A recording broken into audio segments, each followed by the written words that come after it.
Someone may be objecting, but Wes, you refer to God as Father. You said He's the Father of Israel, meaning He is masculine.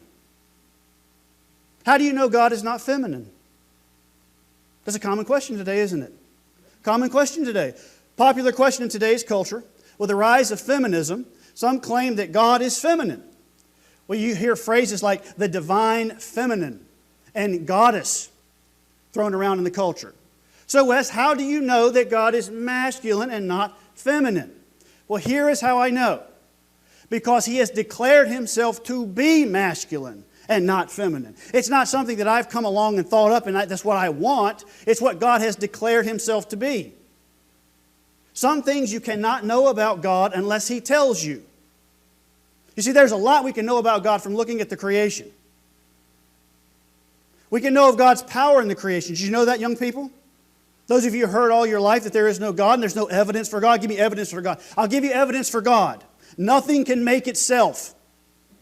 No matter what you try, when you boil it all down, if you say you believe in evolution and the world started 15 billion years ago and there was a speck called a singularity and it exploded and everything else evolved, where did the speck come from?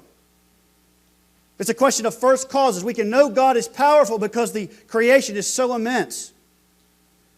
We can know God is intelligent because of the systems that we see in creation. Think of the water cycle. Something as simple as the water cycle. What is the water cycle? It rains in the oceans, it rolls off into the lakes, and then it evaporates and it goes up and it does it again. Did you know there is not a single atom of water that's lost ever on the earth?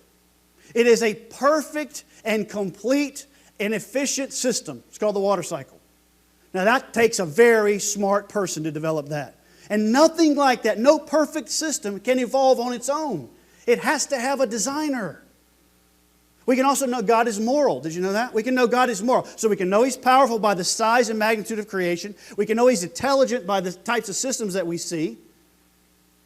I mean, you can know He's moral. How can we know that He's moral? Because each of us has a conscience. Each of us has a conscience. Where did that come from? This sense inside that something's right or wrong. Now, the conscience is not something that gives us all the exact same prescription of what is right and wrong. It's the sense inside of us that we want to justify ourselves as right. Why do we want to be right? If we evolved by chance random processes, why do we care if we're right? What happens to somebody who, let's say there's a serial killer and he kills 50 women. And he has no conscience. What do we say about him? Is he crazy or is he sane? He's crazy. Why is he crazy? Because everybody has a conscience and everybody knows that is wrong. Well, how does everybody know that's wrong? Because we have a Creator.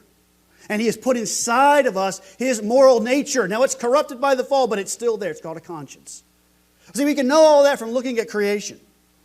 But we cannot know God's gender. He must reveal it to us. And in the Bible, He reveals Himself as male. He uses titles like king and father. He refers to Himself with pronouns that are masculine. He, him, his. You say, well, Wes, I don't believe that. I just don't believe that. I don't accept that as good enough evidence. Well, here's what I tell you. If you don't accept that, your problem isn't with me. Your problem isn't with the church. Your problem isn't even with God. You know what your problem is? You know what the problem is? And I don't mean that in an ugly way. Do you know what the problem is? The problem is you don't believe the Bible. That's the core problem. That's the delineator, is this. So you need to address the issue of, do I believe the Bible or not? Is the Bible actually what it claims to be, or is it not?